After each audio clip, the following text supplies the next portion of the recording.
बार्शी येथील शंकरराव निंबाळकर अध्यापक विद्यालयाच्या प्रांगणात अधिकारी रमेश घोलप यांच्या जीवन प्रवासावर आधारित इथे थांबणे नाही या पुस्तकाच्या सुधारित आवृत्तीचं तसेच उमेद प्रतिष्ठान निर्मित वाट रेखाटणारी पावलं आणि ग्राउंडेड ग्लोरी या कॉफी टेबल पुस्तकांचा प्रकाशन सोहळा उत्साहपूर्ण वातावरणात पार पडला। कार्यक्रमाच्या अध्यक्षस्थानी डॉक्टर BY यादव होते।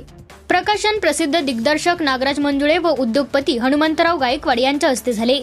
यावेळी आमदार दिलीप सोपल, कृषी उत्पन्न बाजार समितीचे सभापती विजय गरड, माय मिरर पब्लिकेशनचे प्रकाशक व प्रसिद्ध वक्ते मनोज अंबिके, ज्येष्ठ नेते प्राध्यापक तानाजी ठोंबरे, रमेश घोलप यांच्या मातोश्री विमल घोलप, त्यांच्या पत्नी रुपाली घोलप, सौ वैशाली गायकवाड, श्री शिवाजी कांबळे तसेच विविध क्षेत्रातील मान्यवर शिक्षक व विद्यार्थी यांच्या उपस्थितीत कार्यक्रम पार पडला।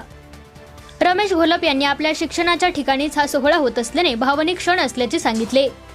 नागराज मंजुळे यांनी यशासाठी स्वतःची क्षमता ओळखण्याचा सल्ला दिला, तर हनुमंतराव गायकवाड यांनी उद्योग क्षेत्राकडे सकारात्मकतेने पाहण्याचे आवाहन केले।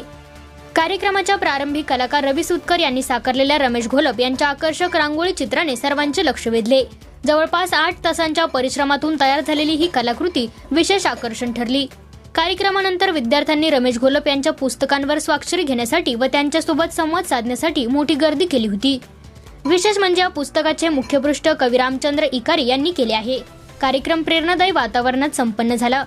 कार्यक्रमाचे सूत्रसंचालन कवी रामचंद्र इकारी यांनी केले। हा सोहळा यशस्वी करण्यासाठी उमेद प्रतिष्ठानचे अध्यक्ष उमेश घोलप, मार्गदर्शक तहसीलदार धीरज मांजरे, गटविकास अधिकारी अमोल तागभाते, PT पाटील, नंदनजी जगदाळे, शिवदास नलवडे, कार्याध्यक्ष रामचंद्र इकारे, प्राचार्य दीपक गुंड, बाळासाहेब ढेमरे, जयकुमार शितोळे, विशाल गायकवाड, विशाल घोलप, गणेश घोलप, खंडू डोईफोडे, अनिकेत माने यांच्यासह विविध सामाजिक संघटनांचे पदाधिकारी व कार्यकर्त्यांनी विशेष परिश्रम घेतले।